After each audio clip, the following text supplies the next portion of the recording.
À 21 ans, Agathe vit à la rue depuis 4 ans. Marianne, elle, est en attente d'un titre de séjour. À quelques mois de la retraite, Dominique gagne 830 € par mois.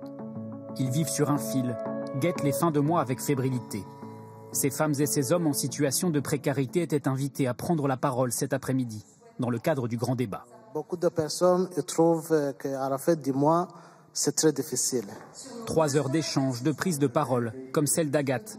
Sans revenu, elle raconte les obstacles qu'elle rencontre chaque jour dans sa vie de sans domicile fixe.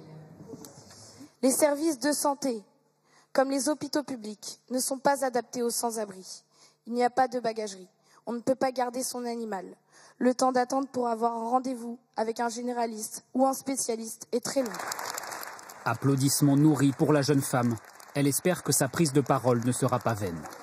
Je ne sais pas si ça va changer beaucoup les choses ou peut-être que ça va mettre des années, mais au moins on m'a entendu et c'est déjà pas mal.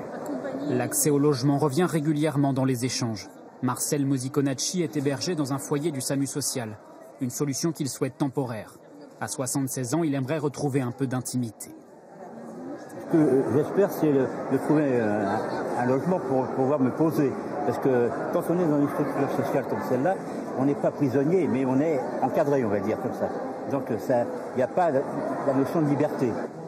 Chacun témoigne de ses fragilités, de ses sacrifices familiaux à faire, parce que souvent les ressources financières manquent. Je vis avec 560 € de Pôle emploi et 269 € d'APM. On se restreint. Acheter cinéma, culture, sorties, rencontrer des amis, les cadeaux aussi, les vacances. Tout au long du débat, des propositions sont votées.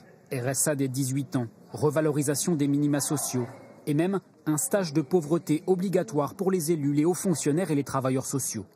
Tous espèrent que ces idées, ces paroles mèneront à des actes dans les prochains mois.